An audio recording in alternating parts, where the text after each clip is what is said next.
Hello, and welcome to episode 8 of The Comic Conspiracy. Woohoo! Hello, Brock. Welcome back for another episode. Welcome back, Ryan. We were recording a little late. We had a busy couple days. Brock having a child, and me not having a child made...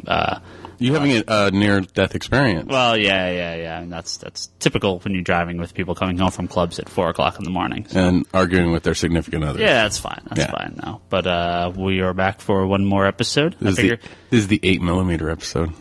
I don't know what that means. 8mm, that Nick Cage movie about the snuff porn films. I saw it. This is where we should have talked about the Iron Man issue. Because episode 8. Episode 8. Okay. 8mm. I don't know. We're trying to tie in. I'm not trying to tie in anything.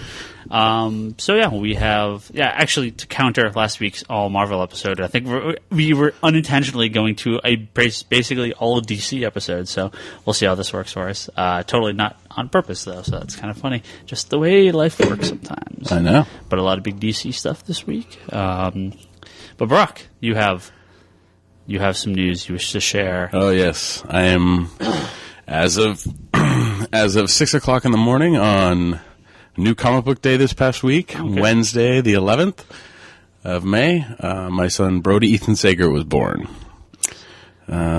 So Brody being named after the character from Mallrats, correct? Kind of. Okay. It was kind of a sneak in when we were discussing names back months ago, and we couldn't agree on anything, and then I was just flipping through a website, and I looked up, like, Scottish or Irish names or something, and Brody came up, and I was like, honey, what do you think about Brody? And she's all, I like it. And I'm like... Now she didn't go for Brian, B-R-I-O-N. Why? Is the Geoforce? No. I'm not going to name my son after my favorite character. That's just cruelty to a small individual. Brian? Brian, B-R-I-O-N? Brian. I don't know. We'll have to look for it and find out how to pronounce shit, because everyone's ragging on me for that Ragnarok thing. That was, I had no idea what you were trying to say. I really think you were confusing it with the city. Yeah, with Roanoke. Yeah, yes, no.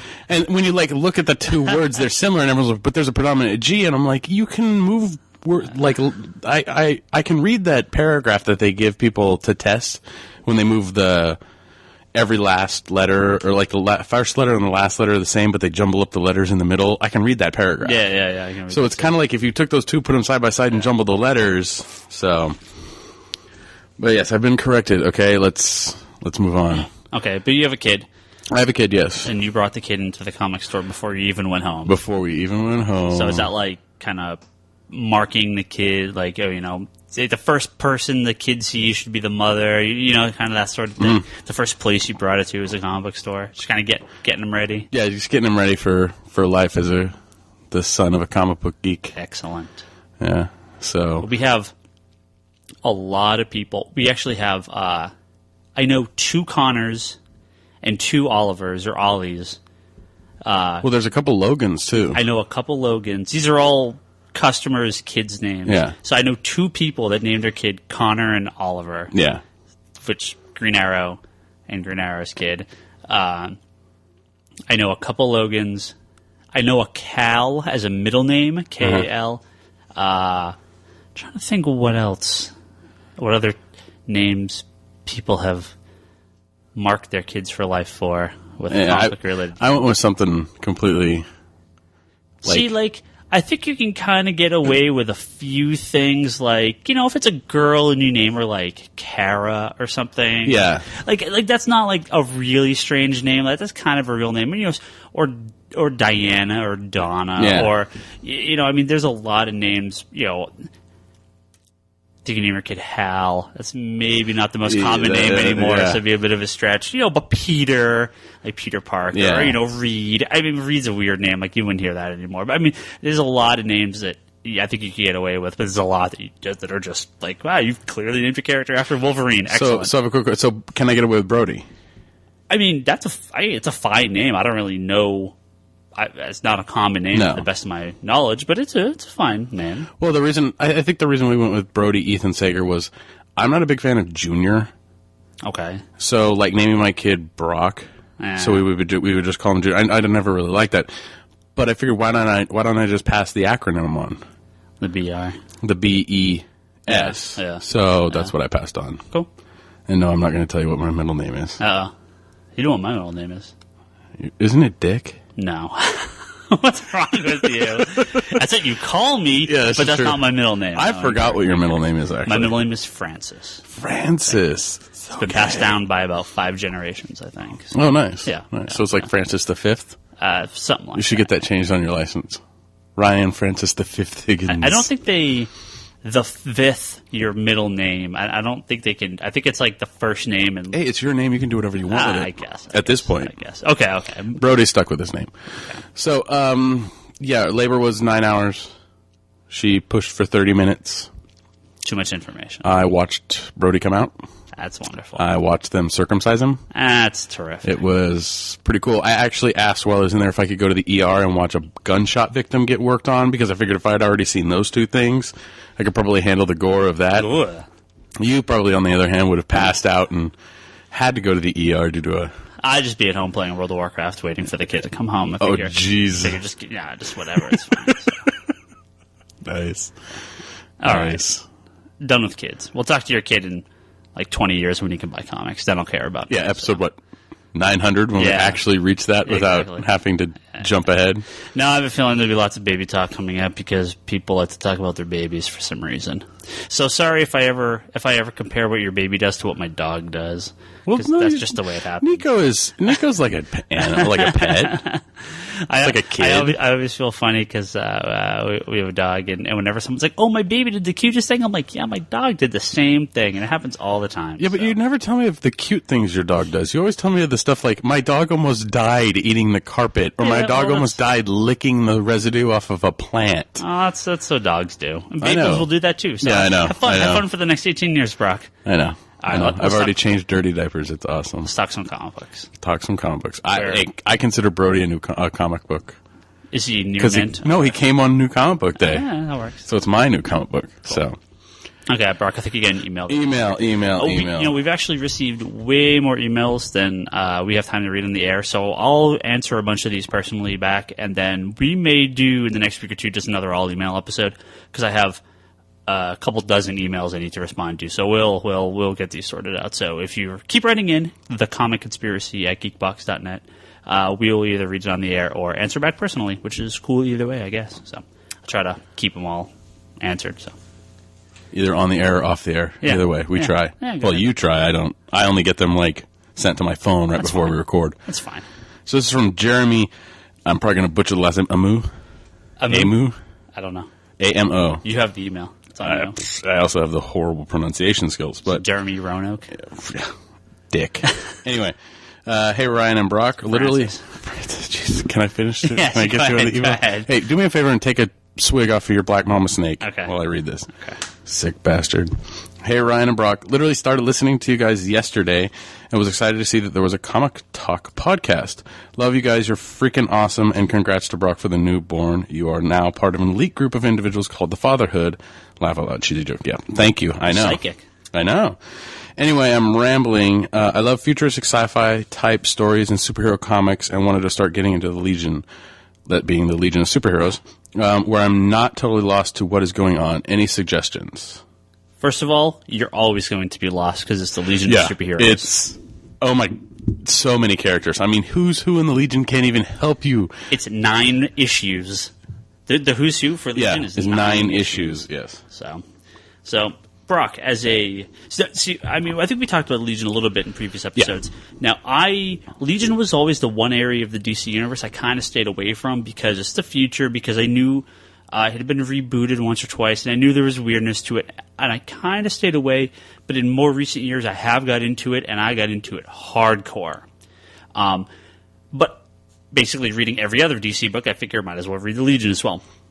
Now, I suggested you check out the Legion a while ago, and you did. Mm-hmm. And you don't read, you don't read every DC title, and you haven't been reading for 20 years. Like, actually, we're approaching my 20th anniversary of reading my very first comic book. This is true. That's coming up in a couple weeks, so that'll be a fun week. Kind of feel weird about that. 20 years, it's a long time. But anyway, so So since you've started reading the Legion more recently, you've gone through a bunch of it. I've gone through a bunch of it. What's your take? Most of the Legion is actually not... the old stuff you can collect in Showcase, and I think they're up to, 3? Volume 4. 3 or 4. Yeah. They did do the archives, right? Which went up to volume 12, which if anybody can get their hands on volume 8... Yeah. For Ryan Higgins, he will... I don't know what you'll do. They've done 12 volumes of the Legion Superheroes, and they're like $50 hardcover formats that go through Superboy 223, I believe it is. And volume 5 and 8 have been long out of print, and I got a copy of volume 5 pretty cheap, but 8 is still like $200 wherever I see it. If anyone's wandering around and they happen to see a copy of Legion Superheroes Archives, volume 8, for cover price, or like 60 or $70 even, I'll take it. Contact me at the store, because I can't pay $200 for this thing. Like, forget it. That's ridiculous. Yeah, it's not worth it. I'll pay cover price for this thing, or a little bit more, because it's like it's the last one I needed. I got real good deals on all the other volumes, because you could find them cheap most places. So yeah, this is. Anyway, go ahead. So trying to get all of the old Legion stuff is difficult. So I think. You started with. I started with Adventure. I thought you started with the 3-boot stuff. You didn't start with the... No. Okay, I guess I got my first kind of taste of the Legion with Johns' Superman Legion of Superheroes. Ah, yes. Good where that's kind of a good introduction point for what's going on. In Action Comics. It was in Action Comics. For what's going on in the current Legion. Right. That's kind of the jumping point for the current Legion stuff. Well, I guess a quick little backstory before we do this. Legion Superheroes ran for a really long time, and they did the soft reboot in the 80s called the 5 Year Later, or the 5 Year Jump, 5 Year Later Legion Jump storyline. Then they did actually a pretty hard reboot of the entire characters in the early 90s after 0 Hour. They rebooted, they changed their names, they kind of made them all younger again. And then they did another hard reboot with Mark Waid in the early 2000s, who started that series, which I was a Jim Shooter, finished that series off, kind of unceremoniously kicked off the book, because they brought back the real, quote-unquote, original Legion in Jeff Johns' Action Comics run, which was really good. Mm-hmm. So you started there. So I kind of started there with my exposure to the Legion, and then I got more exposure with Legion of Three Worlds during Final Crisis. Yeah. Which, reading that and having no Legion knowledge, you'll be completely and utterly lost, so don't worry about it. It's the original Legion, and they find the other two Legions that have had their own titles, and like, hey, kind of puts them all in continuity. Yeah. And then Legion started to come into play in Adventure Comics, was it? Well, they had a couple of stories with them in it in Superboy. Adventure Comics started as Superboy, and then Legion just had its own series. I think they had backups. They had the backups. There was backups in Adventure Comics for Legion. Yeah. And then they started their own, they rebooted the series again. And so I started picking up the current series, which has been really good. But I decided to go back and read the Waid stuff through the Jim Shooter stuff. Which is like 50 issues. Which is 50 issues. And I don't remember how many trades it is. I'll have to post that one. I'll have to get that reading order, because it's not the first two are Wade's, and they're in volume numbers. The rest of them, because they changed to Supergirl in the Legion of Superheroes. Right, there's no number. And then they changed back to the Legion of Superheroes. It's all by what the story arc title is. But I would say if you're just going to start the Waid stuff. It's a good jumping on point for the Legion, because the reboot that they do is kind of a fresh reboot. Yeah, well, it is. It starts you at the beginning of their story. Yeah. One of the things about that, though, is I feel... it is written by Mark Waid and Jim Shooter, people with long histories of writing the Legion. Yeah. I feel that even though they did a good job of explaining a lot of stuff, there's still it's a lot of kind of insider knowledge that very quickly you realize these people have written these books for a long time, and they kind of forget to explain stuff. But the new one, which is written by Paul Levitz, is a lot easier to get into, because Paul has been writing Legion for... He wrote it for a long time, too. For a very long time. And his Legion stuff, was it the Great Darkness Saga? Really good. They're releasing the next volume which is, I can't remember the name.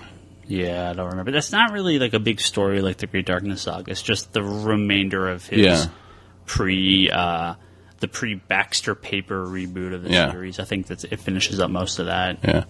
Other than that, I mean, honestly, the new Legion stuff is something to grab. I know the first story arc is collected in a hardcover. Yeah, it just came out.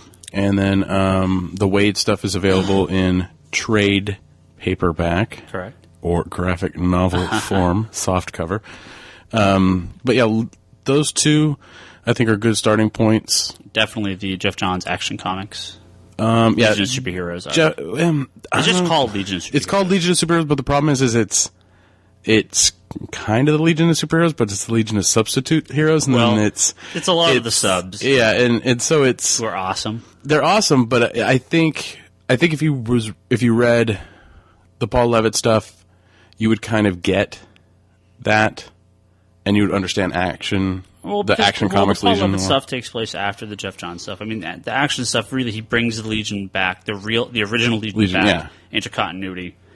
As a little bit older, they've changed their costumes a little bit. But there have been a lot of stories, all the different continuities. I mean, is it a little confusing? Yeah, but I would say I'm going to say your best bets: Great Darkness Saga, the Action Comics, Legion of Superheroes, and I would say, I mean, the Mark Waid stuff is good, but you're kind of throwing a third kind of thing on here. I would say grab those two, and then grab the new Paul Levitt's run. Yeah. If you like that stuff, check out the Mark Waid three-boot is what they call it, and then the reboot, which was the 0 hour stuff. Not much of that's collected, if any, but you can find them cheap in the bins.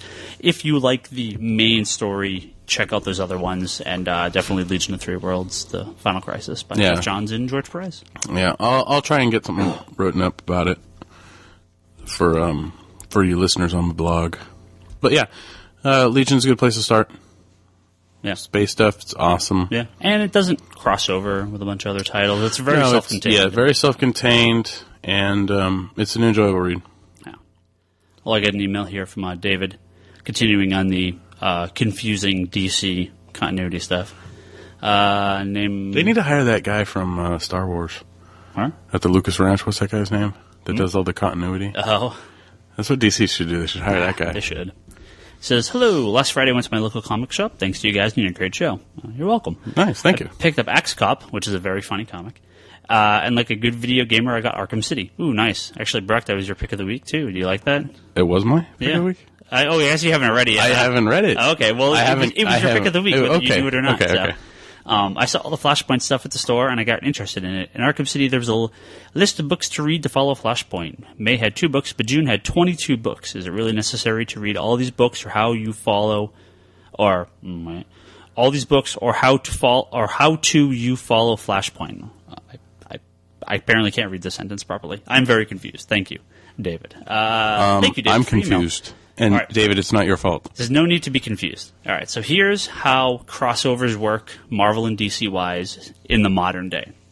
You have the main book, whether it's Flashpoint or Blackest Night or Secret Invasion or Civil War. And then you have a billion crossovers, right? Yep.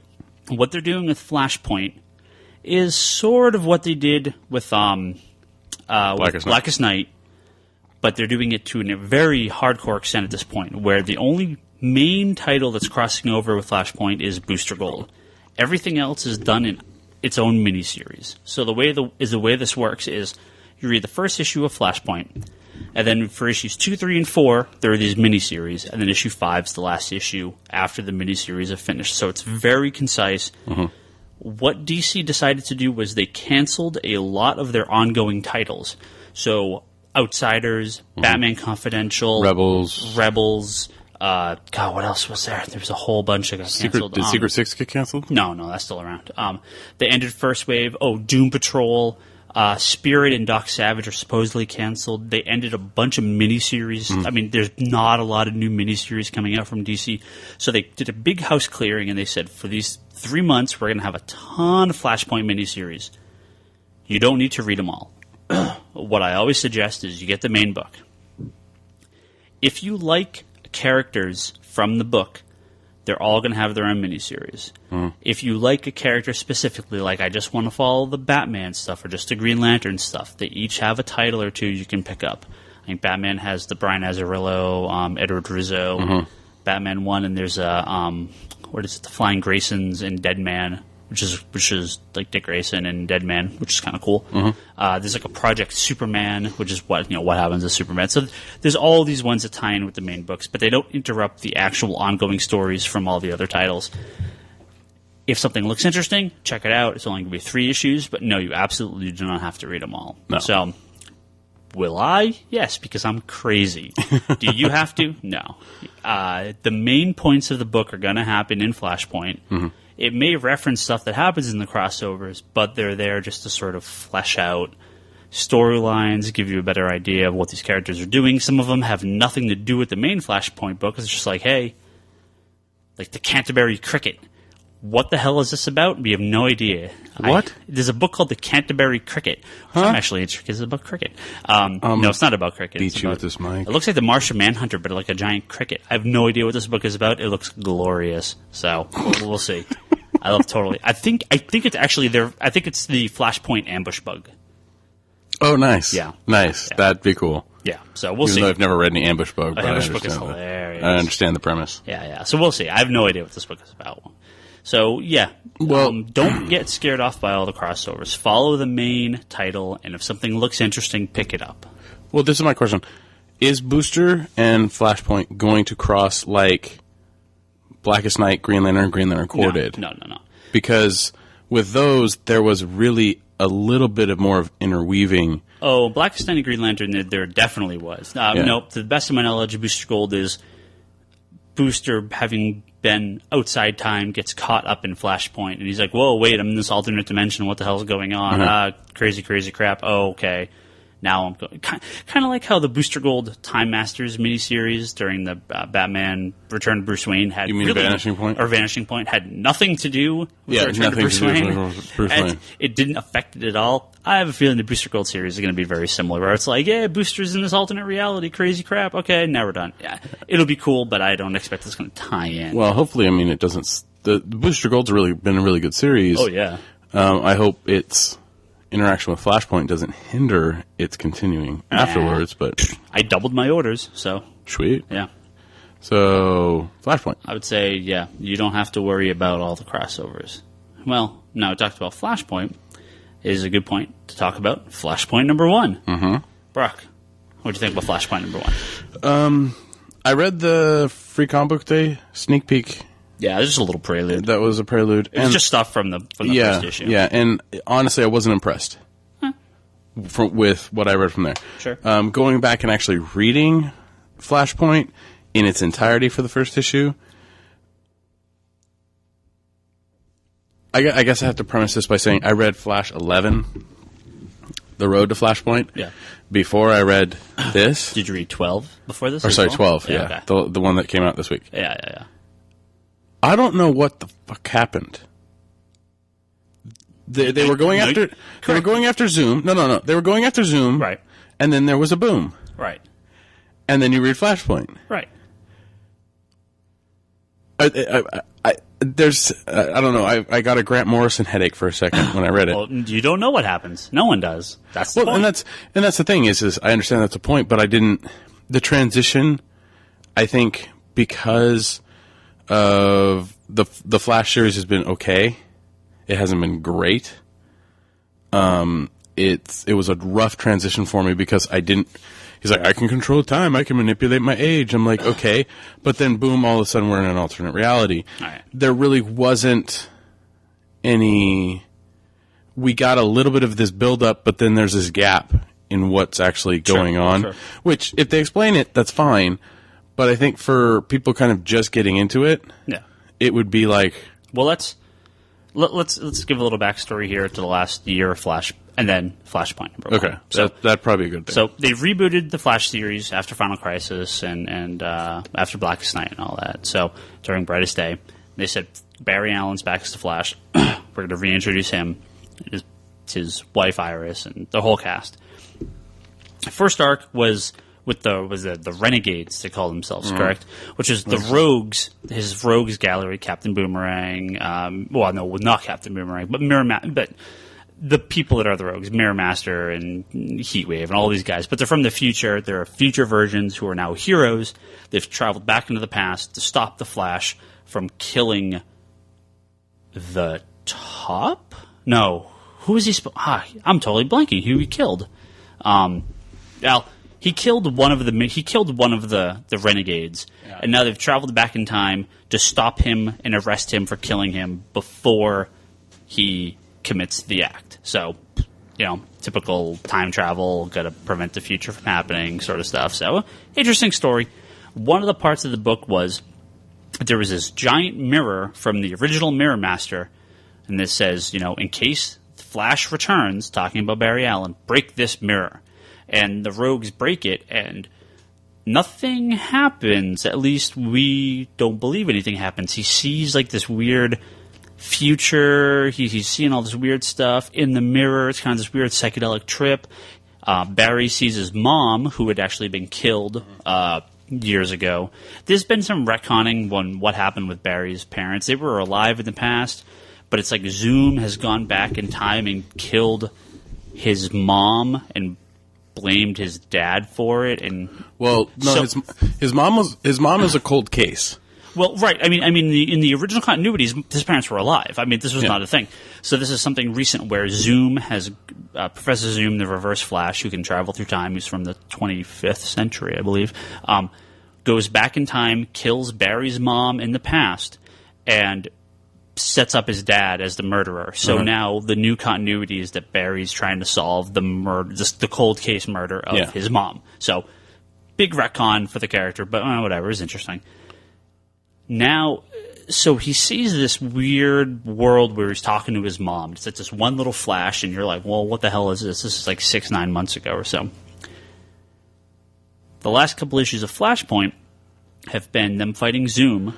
Oh, I'm sorry, the last couple issues of Flash, pre-Flashpoint, the road to Flashpoint, has been him fighting Zoom. Brock gave me his look there. Of like, Flashpoint? Had like Flashpoint. 9 issues or what? Whatever. I thought it was 5. Whatever. The last couple issues of Flash, they've been fighting Zoom. Zoom has these, like, he's become not only the master of, like, the reverse Speed Force, which is if the Flash creates the Speed Force, there must be the reverse Speed Force, which is kind of weird. I'm not sure if I like this or not. I think it's the tortoise and the hare. Well, it's the whole theory is that Zoom, the Speed Force never existed. I mean, this was never a thing, right, until the 90s. This is a Mark Waid creation. So Jeff Johns is kind of saying, hey, if the Speed Force exists, then it creates that equal and opposite reverse Speed Force. Yeah. So if Barry's alive, Zoom is alive, because he controls the reverse Speed Force, because he's kind of like the bizarro sort of opposite of Flash. It's a cool concept, but it's like I'm not sure yet. Like I gotta see. I like it, but it's weird. Like I haven't come to terms with it yet. So we'll see what they do with it in the next couple of years. But whatever, it's fine. So Zoom can like control his age. He can travel through time. He can do all this weird time stuff. So Flash ends with this giant boom, and he wakes up in Flashpoint #1. Totally different world. Everything's all crazy and different, and heroes are dead, and no one's what they were. And it's if you've ever read X-Men's Age of Apocalypse, it's very similar to that, where something happens, and look, all of a sudden the modern day world is totally different. But one of the key scenes in the book is so I should say Barry wakes up in the Flashpoint world, and he knows, oh my God, what's happening? And everything's different, and he doesn't have the Speed Force. No, he tries to run, and he tries to run and falls down the stairs. Wait, where's my ring? Oh, there's some stairs here. Yeah, so he's not the Flash. He doesn't have Speed Force powers anymore. And one of the key scenes is he sees his mom, and it's the exact same scene from that previous issue of the Flash where he's in that like mirror dimension. So clearly this is something that Mirror Master and the Rogues have set up whether to help or hinder Barry, but it's like somehow the original Mirror Master knew this was going to happen and unleashes this alternate Mirror world. So we'll find out all this by the end of Flashpoint. So Zoom is using Mirror Master technology to create this alternate world. I mean, we don't know. So this is very much in Age of Apocalypse, where it's like, oh, most of the stuff, everything is going to be reverted. However, some stuff is going to carry over. Now, Brock, I don't know if you heard this. I think I may have told you this because you've obviously been busy and not here. When the last issue of Flashpoint ships, which is issue number 5. Yes, you texted me this, actually, or messaged me on Facebook. Yeah, it ships August 31st, which is going to be the only DC comic shipping that week. Because they said what comes after Flashpoint is so big, we can't talk about it yet. So... This is so Mr. Theory Grinder. Oh, JLA, John's Lee JLA series. It's coming. Well. First, I guess we should say why this is actually not a huge deal about the Militia shipping that one book this week is there used to be a thing called the Skip Week. Comics ship on a 4-week schedule. There are oftentimes 5 Wednesdays in a month, depending on how the days lay out. So they used to do a thing called a 5th week event, where on that 5th week, where there would normally be none or very few books, they would create these like special mini-series where all the issues would come out that one week. They don't really do that anymore. What they do now is they just ship fewer books once or twice a week, and we just end up with a couple kind of anemic weeks. But DC's like they're not shipping any other DC titles that week except for Flashpoint because apparently in September, big shit hits the fan. 9. I mean, the rumors... 11. The rumors... Uh-oh. Look out. The rumors is that they're either going to relaunch every DC title with a new number 1. Oh, what? This is the rumor. I quit. Or they're going to legacy numbering every title, which is bring them all back to their original numbering. So Green Lantern would be like issue 500-something or 600-something. Flash would be 500-something because they've already done it with Wonder Woman and Superman and Action and DC, please Adventure. go to the legacy numbering. Please go to the legacy numbering. I really hope they do. I mean, they could do neither. I mean, it could just be nothing. It could just be a bunch of new books because we're going to get a new Aquaman book. We're going to get a new Hawkman book. We're going to get a new Firestorm book. We're going to get a new Hawk and Dove book probably. You know, all these characters that have come back in Brightest Day are key players at pre-Flashpoint. Yeah. These characters are all going to get their own titles. So, and new JLA by Jeff Johns and Jim Lee. Let's hope. So, are we going to talk about what happened? Or? No, I just thought I'd talk before and after, not actually talk about what happens in the issue. Yes. Well, you know, I mean, at the end of the day, what happens in Flashpoint's pretty... I mean, it doesn't really... I mean, of course it matters, but... It was a better first issue than Fear itself. Oh, that won't... That's phenomenally better. That's not saying much. I think the thing with Flashpoint is it's not like Blackest Night, where this was an event in and of itself. Flashpoint, I think, is a stepping stone to the next DC, the next years of DC. Flashpoint is the breaking point. We're going to be like, look, Flashpoint divided what came before and what came after, or Blackest Night, Infinite Crisis. These were big events in and of themselves. So, but Flashpoint number 1 was cool, especially for like alternate reality stuff and very obscure characters because they use a lot of very obscure Shade characters. the Changing Man was in there. Ooh, who was in here? Shade the Changing Man, Element Woman, Enchantress. Enchantress is in here, who's cool. They brought in the Outsider, who originally, back in Batman Family, was Alfred. He was a villain called the Outsider. They bring in Abin Sur. Oh, yeah. It appears still the original Wesley Dodds Sandman. Yeah, it looks like he was really like the original version of... Yeah. Because there's some mention of him being old or whatever. So Ragman's in here, too. Ragman, yeah. Well, and then, that's Ragman, isn't it? Who's Ragman? Or is that the Piper? Oh, no, that's Ragman. Oh, is that? No, that is Pied Piper. It is Pied Piper. And then the Marvel family. Yeah, I like all the Marvel family being kids. Yeah, that was pretty cool. They all make one giant Captain Marvel, so. Now it's gay. They all form of Captain Marvel. That's gay. No, it's not. Gay. It's fine. No, I liked the sneaking in. I think the two characters that I liked seeing in there was actually 3 was Elemental Woman, which is basically Metamorpha. Well, correct. And Brock, do you remember when Element Woman died. That was the Outsiders I haven't read. Incorrect. That was in Sandman. Remember, Death kills her. Oh, that's right. Yes. Oh, that's Element Woman. That's in the very first issue that Death appears. Right. That's right. Yep. I remember that now. Yep. God, it's been so long. Yeah, no, I remember that now. Yep. She's like sitting in a room depressed. Yeah. And Death comes to her. Yeah. Yep. Cool. Death of Element Woman. She's back, baby. She's back. And Abin Sur's back. Yeah. So we get to see him kick some ass. Yeah. So Green Lantern of Sector 2814. Mm-hmm. So, of course, the thing everyone's talking about Flashpoint is the ending, the last page, the big last page of Flash. Now, Jeff Johns is the master, in my mind, of last page shock endings. This is pretty low on the last page shock ending, but it's still bigger than most books will ever be. I wouldn't say it's low. I would say it's compared to. I mean, you have to look at this. Okay, killing Hawkman and Hawkgirl and the Blackest Nights coming and the Black Lanterns coming back. Yeah. The return of Superboy and Superman and Lois Lane from Earth 2 and Lex Luthor from Earth 3 and Infinite Crisis. What else is there? The return of the Anti-Monitor and Superboy Prime in the Yellow Lantern, in the Sinestro Corps uniforms. I mean, these are all like, oh my god moments. Yeah. This is a great moment. It's not quite on those levels. I think this is a good moment. I think that's why I kind of got a Morrison feel when I read this. Well, this was done in a very scattershot Final Crisis, sort of like we're going to take a clip from this and a clip from this and a clip from this and a clip from this. And to me, like, I don't mind that because, again, I think the bar going in on some of these books is maybe a little high. Is definitely high for a more casual reader. Again, I think it's cool, but Flashpoint is what Wikipedia was made for. Mm-hmm. So go find out how well these characters are, and then buy all their crossovers. But that last page. Do we want to spoil it? Sure, of course.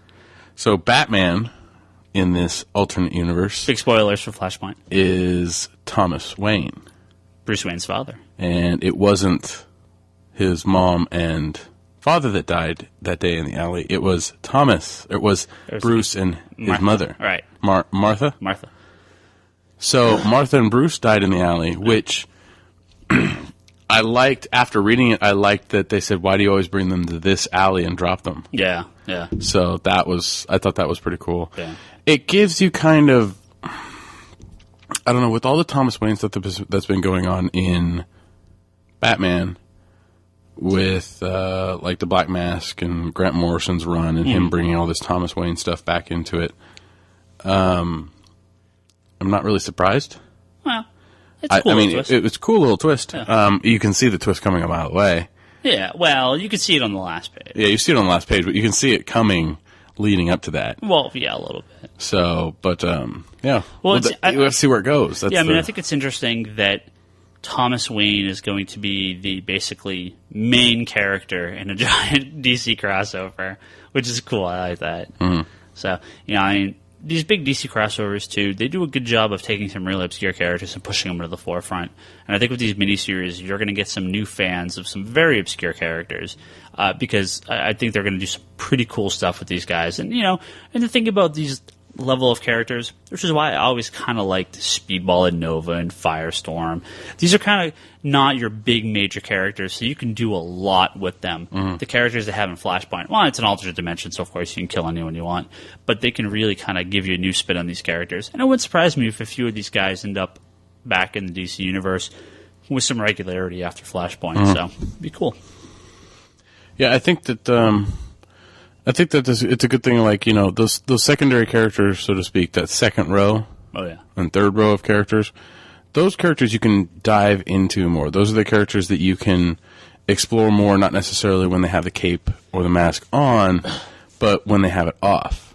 Sure. With Superman, it's like he's with Lois Lane. I mean, you can't write too much more about Clark Kent's life. Yeah. Because it's you're sort of hogtied to continuity and the realities outside of comics. Yeah. I mean, Batman, what can we do? Millionaire Playboy stories. And he's Batman. Well, here's the thing. If you take a character like, let's say, Power Girl, in when Judd Winnick took over, they basically, he got her company that she runs taken over and destroyed, and she's having to fight and find out what's going on. So this has been a big run, and I'm a few issues behind, so I don't know how it wraps up. But I'm in Jedi Banks Power Girl run. If you destroyed Wayne Foundation and you destroyed Bruce Wayne's empire, that would be like the biggest Batman crossover of all time. Plus, it would ripple effect into every other title because everything is created using Bruce Wayne's money in the entire DC universe. So it's like that would be actually be a really cool story if Bruce Wayne went bankrupt. That'd be amazing. But it would be a huge story. Yeah, you can't really muck around quite that much unless you're going to have it be a giant event. Yeah. So when you get these little characters, you can do a lot. You can do whatever the hell you want with them, and no one's going to care. They're cannon fodder. Well, it's not that they're cannon fodder. It's just you have such a bigger. There's such a less outside of comic interest than them. Unfortunately, no one's running around in Firestorm Underoos or Firestorm bookbinders or there's not $20 million or $200 million Firestorm movies being made. I would do all these things. I really don't want to know or see or imagine or ever think about you running around in Firestorm Underoos.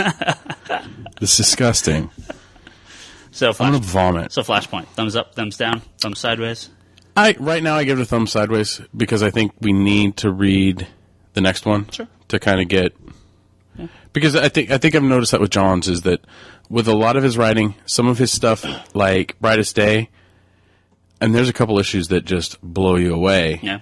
But a majority of his writing, there's this choppiness to it, like this segment to it that you're like... Well, here's how I think comics... There's two different ways the books need to be done. For the ongoing monthly titles, you need a good narrative flow from issue to issue. You need a reason to bring you back.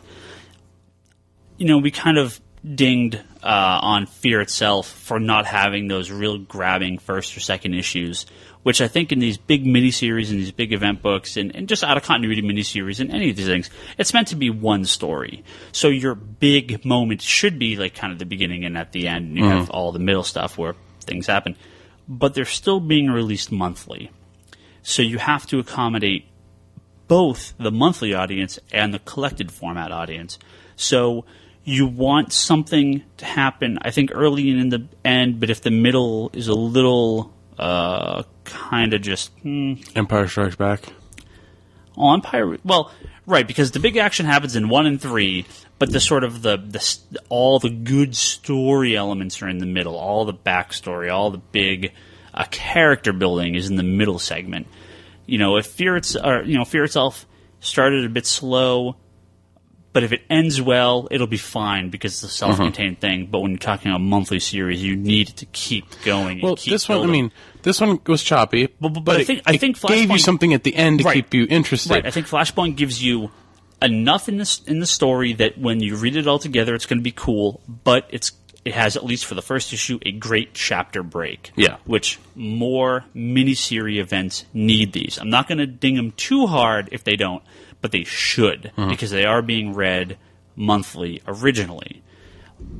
But, there have been so many comics that I've read monthly where the last page, the last panel is just like a character stops talking, and then the next panel of the next issue, the conversation's still going on, and I'm like, see, this doesn't work. Yeah. Because each issue needs to sort of be self-contained to a degree on ongoing titles. When you get to the miniseries, though, I'm less concerned about that. Because the entire book is going to be interesting. Well, and that's the thing with Johns, it's like with Brightest Day, there was a lot of, we had a lot of good stuff, and then we had a lot of, okay, what's going, kind of just, we're seeing one character, and then we come back to a character. I felt most issues of Brightest Day had a good last page. Had a good last page, yeah. But in general, the stories hopped around a lot. It was kind of like, I would prefer to read this in...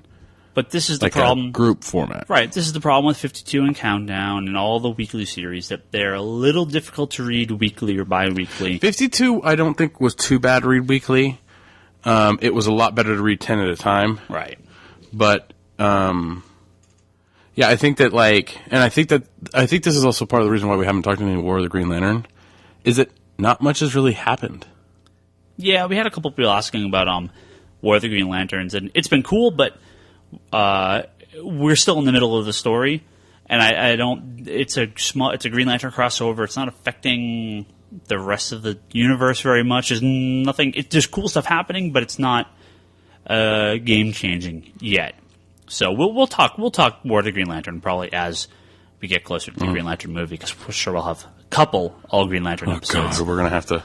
Well, we're gonna have to have God, I gotta reread everything. We're gonna have a pre Green Lantern primer episode, and then the Green Lantern movie episode, more than likely. And then we're gonna have a post Green Lantern coitus smoking episode, and then the 1 year anniversary Green Lantern movie, and then the DVD Blu-ray release party episode. Oh, you're gonna make me watch the one. You're gonna make me watch the commentary. The soundtrack episode. Oh Jesus! And then the visual effects episode. The documentary. You know, I am a father. Okay. Okay. If my son's into this, that's cool. But if he's not, all right. So Flashpoint. Flashpoint's good. Brock's dumb. How am I dumb? You're only sideways dumb. How am I? I'm staying sideways with a stipulation. Okay, that's fine. With an asterisk. Yeah, it's like note. It can change later. It can change later. Fear itself? No, that's still staying. Like okay. I can't even go any further down. Okay.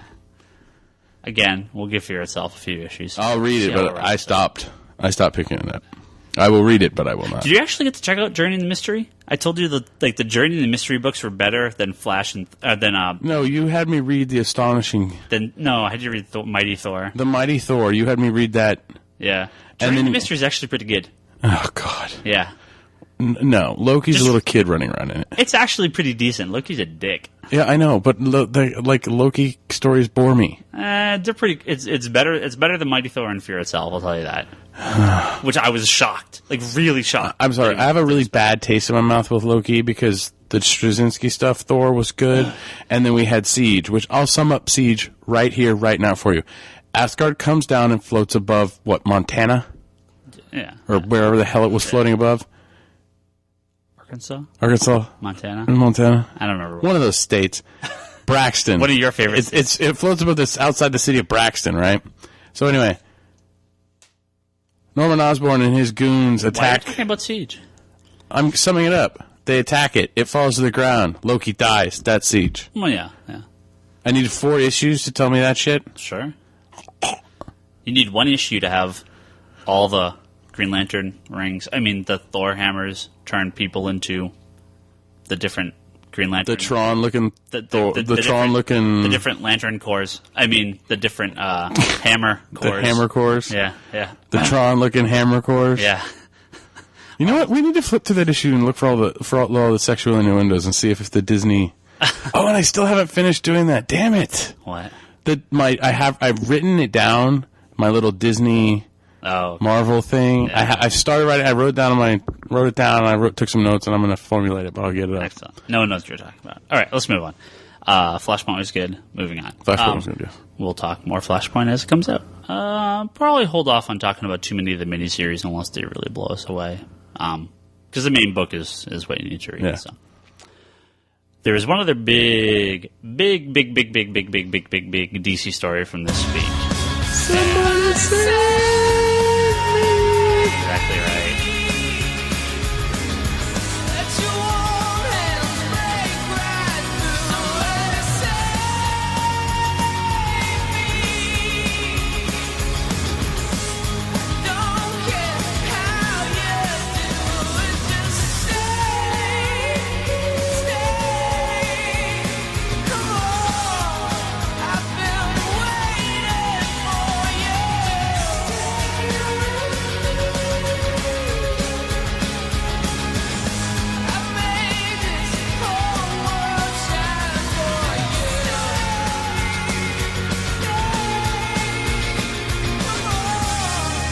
Smallville is over. The longest running superhero show, and I believe now also the longest running science fiction fantasy show U.S. And Doctor Who does not count. Yeah.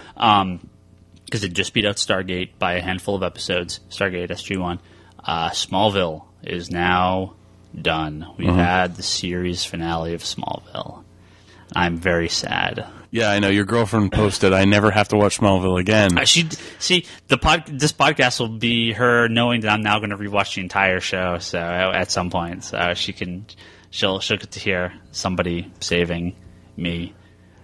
I don't know for the rest of your life. The lyrics are, but 10 seasons of that, and I'll make sure to listen to the entire opening song. Well, I didn't actually watch it. I know you're a DVD guy. I haven't watched season 10. Okay, well So you've watched seasons 1 through 9. 1 through 9, yes. Okay, I'm not going to do a whole Smallville thing here, but we'll talk a little bit here. Spoiler for Smallville ending. He becomes Superman. What a shock. Yeah. He puts on the cape and flies. Right. Woohoo! So let's get the episode out of the way here real quick. So if you don't want to be too spoiled, you want to fast forward. But he tries to marry Lois Lane, fails. He gets finally being confronted by Darkseid. He gets the ability and the power and the knowledge, and everything comes together. He learns how to fly. He puts on the Superman cape. He beats Darkseid. He pushes Apocalypse away from Earth because it was coming to Earth to destroy it. Apocalypse is Darkseid's big planet. He gets the cape. He's in the suit. The end. Flashes forward. Did Big Barda show up? No. Damn it. Flashes forward a bunch of years. You get the and he pulls off. And he runs to the he runs to the rooftop. He pulls open the shirt. You see the suit. He's wearing the suit underneath, and it cuts. It's exactly what I was expecting to happen. I mean, you see him flying around from a far distance as Superman. You don't get a good close-up of him on the cape. I mean, I figured this is what it was going to be. The main shot you get is... Well, after 10 years and your show coming to an end, you don't have enough funding to actually do a proper suit, so they may probably just, CG'd a little color on the distant shots. Yeah. Well, no, I think they actually used the suit from the movie from Superman Returns. It looked like they used... I don't think that was a Superman Returns movie. I think they actually used it from the Superman films because it had that kind of cheesy blue look. Yeah, no, that cheesy blue. It's from Superman Returns. But Superman Returns had that, logo that was raised. Yeah, it looked like it. It didn't look like... No, the emblem that came out after, because you showed me this part. Yeah. That is the Superman Begins logo. Yeah. The one where he rips open his chest is the regular Superman logo. And you know what? It almost looks like they paid homage to the black and white Superman because the stitching on the S, and then homage to the Christopher Reeve Superman, which was the tight blue. And then the only way they could do the other homage was to impose the new one on there. But yeah, I mean, okay, I'll be honest. I mean, I love Smallville. Is it a great show? No. Are there terrible episodes? Of course. Oh God, what was it? There was 2 seasons where you're just get rid of Lana already. 5 and 6. Yeah, that was it. I mean, I'm never gonna. Smallville is the greatest guilty pleasure of all time. But look, I mean, this show has its major flaws, but I'm never gonna say it's bad. I love it. No, love it's flaws and all. Flaws and all. I mean, it was a good, fun show. Yeah, it's fun, solid. I mean, people people can relate to it more so than a lot of other shows where this is there's a lot of stuff going on in this show that's not necessarily sci-fi. Right, well, and at the end of season 6, the original creators of the show, the original showrunners, are fired. They may have left. I believe they were actually fired. They new people came in.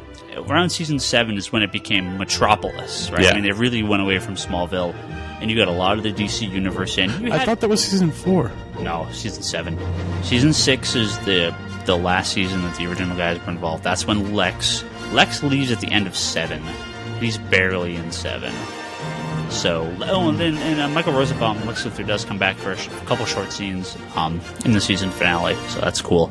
They basically clear house, with one exception. I'm not going to spoil everything. So with one exception, basically every character on the show that's not in the comics is not in the show by the end of the episode. So they do except one. Right, except for one. They do a pretty good house clearing. They do a lot of, okay, we're going to take a kind of cheap cop-out, but this works, so... Yeah, there's a lot of... Well, I have a quick question. Chloe's in the comic books now. Yes, she is. Now. So is she, you could... I don't really care. Spoiler. Don't listen to this if you want to know who's left. Who's left? It's Chloe. Yeah, that's what I figured. Yeah. But she's not like the Chloe in the comics. Yeah, no. So, Okay. yeah. Woohoo. I'm Did you sad. cry? I'm sad. During the wedding, I may have got a little. During the attempted wedding, it was a little emotional. They're reading their vows to each other and stuff like that. And you could tell. Wait a second. The show's coming to an end. You got emotional during a wedding scene? In Smallville, yeah, sure. Yeah. No. Not emotional, but this is a wedding scene. This coming from the Hank Moody of comic books. Hank Moody, you feel a little. A long time with these guys. I did not get emotional. I did not cry, but you had emotions. There was feelings. Feelings. Yeah. Somebody needs to play an Air CD right about now. After 10 years, it's like, oh, finally, we're at the last episode. You just have big moments, and it's like, yeah. You're getting teared up right now. Maybe I am. Pussy. So yeah, Smallville is good stuff. I'm happy. Happy it's over though. No, they ran their course fine. They didn't stick to the norms, which I thought was at first not a good choice, but then they proved that it was a good choice, especially doing the Green Arrow angle instead of the Batman angle. Right. But Green Arrow is Batman. He is Batman. Yeah, but you established, I think, we talked about this at the shop, where the DC universe, the DC comic book universe, the DC movie universe, and the DC TV universe, none of those people like to agree with in themselves. Yeah. So if one says you need to do this, the other says F you, and then the other one's like, well, we're doing this. So, I don't know. It seems like a lot of stuff. But no, it's good. I'm looking forward to getting season 10 for $10 during Christmas. Nice. Yeah, I do need to pick up the last season on DVD. Actually, you know what? Funny, Smallville news incoming as a text as I receive right now. Uh-oh. At the very last episode, in the very last scene, it's actually at the very beginning and the very end. There's like little kid who's reading a Superman comic book. If you say that's Superboy Prime, I'm going to reach over this desk and punch you in the face. No, but that'd be awesome. There's a character on the kid's shirt that I was like, who is that? I'm looking at it going, like, this is little pajamas. I'm like, man, who is that? And it looked like the Monitor, like from Crisis on Infinite Earths. And I was like, holy shit, is that a little kind of a Monitor? Like a little onesie baby nighty thing? Like, what is going on here? And I'm like, I kept pausing and rewinding. I'm like, man, that really looks like the Monitor. A friend of mine just literally texted me as we were talking about this and said it was apparently Warrior Angel on the kid's pajamas, who was a character, like this fake comic book character from. But he comes in like to play or a season or two ago. It was last season because it was the comic book convention where Lois dresses up as Wonder Woman. And the kid takes the comic book and becomes Warrior Angel, but it corrupts him. Right, kind of like it's like a Shazam sort of style. Yeah. So cool, funny little throwback to. Well, they've done that throughout the entire series with that throwback to a Warrior Angel. Yeah, mentioned it a few times. Yeah, fun stuff. But he actually, I guess he's actually called Superman. Yes. Okay, He's called Superman. Yes. All right, because if they stuck with the red blue blur, I think I'd choke myself. He's called Superman. You see him in the suit. You get the music. He does lots of superheroic things. You see him fly. I think people wanted a 2-hour knockdown, drag-out fight with Darkseid. Show just doesn't have that sort of budget. I'm fine with the way they handled it. Let me put it this way. It's consistent with what they've done for the past 10 years. That's fine. It's a 1-minute fight scene. Hey, at least it's on camera, unlike the Darkseid fight. Or the Doomsday fight. Oh, yeah, the Doomsday fight? Oh, my God. It was 1 minute off camera. Yeah. At least this, you see the fight. So as short as it is, you at least see the fight. Well, it's also like the fight in the Justice Society episode where the Lois is in the dumpster. Oh yeah, right. Yeah. And it's like all you see is the light, and then the trick. The thing. It's a budget trick. I mean, I get it. It's funny because the Legion episode, the Booster Gold episode, and then the JSA, all the Jeff John ones. You could tell they threw a little bit of extra money at those episodes because they got some cool costumes. Mm-hmm. They do a good job with the villains. Especially the JSA being a 2-hour episode. I mean, they did some good stuff with those episodes. It's more than I thought they would. So. Mm-hmm. Does Amanda Waller come back? In season 10? At the end, yeah. At the end? She's not at the end, no. So no checkmate Very stuff? few people are in the last episode. No other heroes show up except for Green Arrow. So yeah, very few other people show up. Which is fine. I was expecting this big JLA fight against Darkseid and all his minions and stuff, but yeah, they don't really. Supergirl was in the second to last episode with Green Arrow, and they had a pretty big scene. And Supergirl actually, they write Supergirl off really cool. She slips on the Legion flight ring and goes to the future. So maybe we'll get a Legion TV show. Man, I would kill for a Legion TV show with Supergirl. Oh, that would be awesome. Like, there's a bunch of stuff they could do if they really wanted to. Obviously, they could do a JLA show, which, I don't know. A Legion show with Supergirl, because V is over, so Laura Vanderblue, or whatever her name is, she's free. That'd be great. I love that. Then it might be actually a little bit easier to understand. The Legion. Yeah, it'd be its own little thing. Yeah. They could do a Booster Gold show. That guy was perfect. You have to watch it. I will. Yeah. Sorry, people. I'm a watch on DVD person. I'm not a TiVo or the only show I've watched in recent years that was when it was out, when it was on, was Walking Dead. Yeah. And the main reason why I watched it is they showed it 3 times in one night. Yeah. So it's like they give you a good window to watch it on the day. So good. All right. So I'm looking forward to to some Smallville. Yes. So we're done with Flashpoint. I think we're done with Smallville. I think we're done with this episode. I know Brock wants to do his random pick of the week. Hey, we got to do our random pick of the week? Yeah, let's do it. Let's do this. What have you been thinking? I've been thinking nothing. Yeah, because you never think this through. I haven't even thought of this. I'm so out of it. I'm like, okay, what is my random pick this week? Your random pick of this week is a baby book. It's a baby book. It's a how to change a diaper. Yeah. Actually, let's see. Oh, you got something? It's going up raw, baby. It's going up raw. Don't leave them waiting in suspense. Don't leave them waiting in suspense. We're going to be 15 minutes of us going, let me see her. What should we pick? What should we pick? I don't know. We're actually doing this just to fake out the fact that we're actually really trying to think of something to pick. So, yeah. I'm going to recommend what I've been currently reading, Star Wars Legacy. Oh, okay, cool. I think it's you picked that up after we were talking about that a few episodes, right? Yeah, when we talked about the trademark, the license stuff. Yeah. I was at a Borders that was closing down and getting rid of their stock, so I got a couple Star Wars trades on the Blasphemy. cheap. On the cheap. How is that blasphemy? If I find picking up at your local comic store, store for full retail. Yeah, dick. Anyway, so I picked up 2 of the Legacy and 1 of the Knights of the Old Republic, but I haven't started that one yet. But I've enjoyed Legacy. It's 125 years after Return of the Jedi, and it's about, I guess it would be Skywalker's the grandkids. Yeah, grandkids or great grandkids. Yeah. Real good stuff. Very, was it John? It's a John Ostrander. Ostrander, right? Yeah. That guy. He writes a lot of Star Wars books. He wrote Suicide Squad, and he's done a lot of stuff for DC. And he co-wrote some of the Secret Six with Gail Simone recently. And then, he's done a lot of the Star Wars books. But he definitely has a good feel. Yeah. For Star Wars books and how they're supposed to go, how they're supposed to flow. Yeah. And I've really, really enjoyed reading Legacy. I'm only on trade.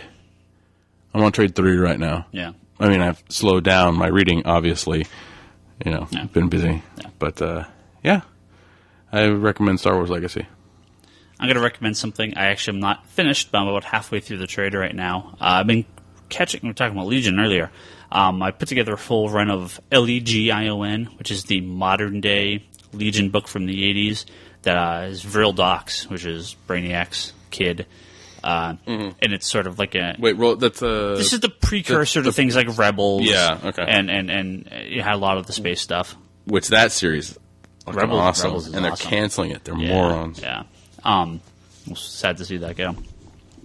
But where Rebels and a lot of these books come from, a lot of the space stuff in the 80s came from a miniseries called Invasion, which was I've actually never read. I was going through and I'm like, I've never actually read Invasion. I should sit down and read this. A trade came out for it a couple of years back. Yeah. It's Keith Giffen, Bill Mantlo, who actually mostly is known for Marvel and Hulk. He's done a handful of stuff for DC, I think, but Keith Giffen plotted it. Bill Mantlo wrote it. Todd McFarlane. Todd McFarlane actually does. Yes, Todd McFarlane actually does art on it. He does art during like the first half, and then they get a few other people do the art in the second half. Man, is his art terrible in this. Like, really, I mean, this is early McFarlane stuff. So, he worked for DC before he worked for Marvel. So what are you recommending? It's a good book. What? I'm just not recommending the art. But Invasion. Invasion. Oh, yes. okay. Jesus, fuck. I didn't know what you were recommending. You're like, this, and then this, and then leads into this, and then this, and then Invasion. I never read Invasion. And I never have. Is there a trade out? Yes, there is. Okay, I need you to order me one. Because I've been reading that Justice League International shit, and Invasion popped up. Yes. Invasion was one of their early big crossovers. And yeah, it's just all the big space alien races get together and they go, well, fuck Earth. And they're like, we're going to blow up Australia. And that's basically where I left off, is all the heroes are like, yay, we're charging, we're going to beat up Australia. I think they win.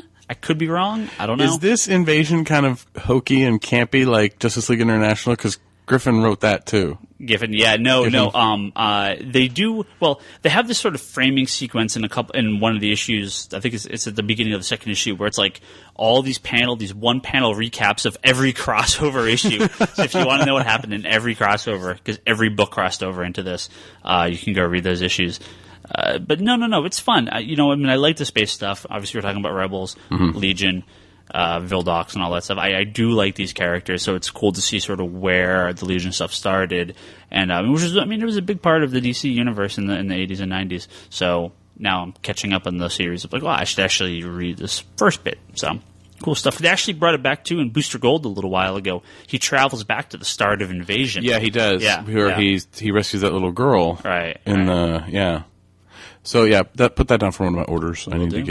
I need to read that. Yeah.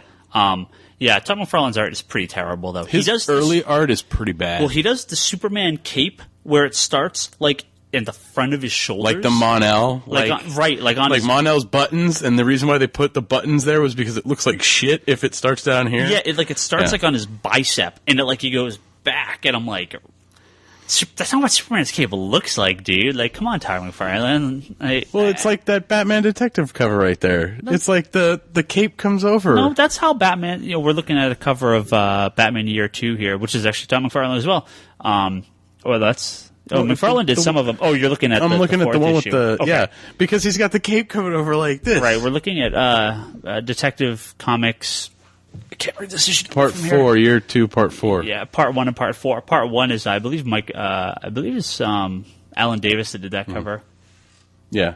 It's a really nice cover. And then McFarlane did the next cover for Part 4, and it's like, oh, that's not what Batman's cape looks like, dude.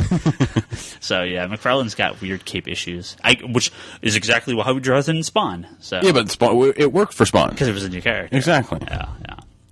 Invasion. Good stuff. If you like space crap. Speaking of Legion. So, yeah. Star Wars, more space stuff. And Legion. We like space. A lot of space stuff. Yeah, space and time travel. That's today's episode. Alternate worlds too. DC, yeah. Smallville, alternate worlds. Yeah. We threw a little bit of Marvel in there. Yeah. It was like a Marvel-ing. peppering. hey, let's just call it Marveling. Hey, I like Journey in the Mystery. Journey in the Mystery is a good book. 2 issues in. So, all right. We're going to put this guy up raw because we're recording late. And we're both sleep deprived. Yeah. Oh, I'm fine. I took a nap before we came here. Yeah, I haven't.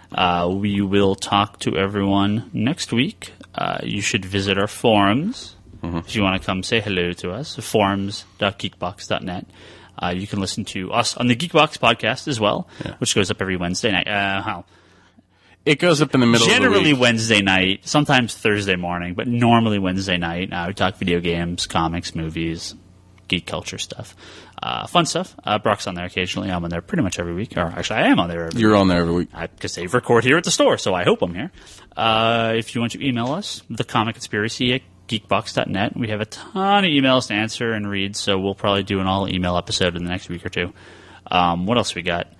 conspiratorbrock.blogspot.com. You can check out I'll be hopefully getting the Flash reading list that you and I discussed up. Cool. I'm working on a Marvel. The space stuff. Yeah.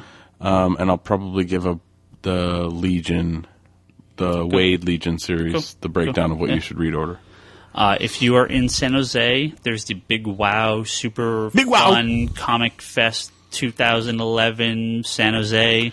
Okay, I don't know dude, what the hell they're calling it. You need to sound excited. Uh, Big Wow is coming to San Jose, and Ryan Higgins is going to be there selling comics. That's awesome, actually. So come down and buy some. It was called SuperCon, which I guess is actually the name of a con in Florida, so they changed it to Big Wow Comic Fest. Not my favorite name, but it's a comic. Big Wow Comic Fest? Yes. But Hold on, let me try to say Big Wow Comic Fest. No, that still sucks. But it's a comic convention in San Jose, so we'll be set up there. It's a small con, but you should come say hey. It's fun. It's the old school Comic Con. I won't be there.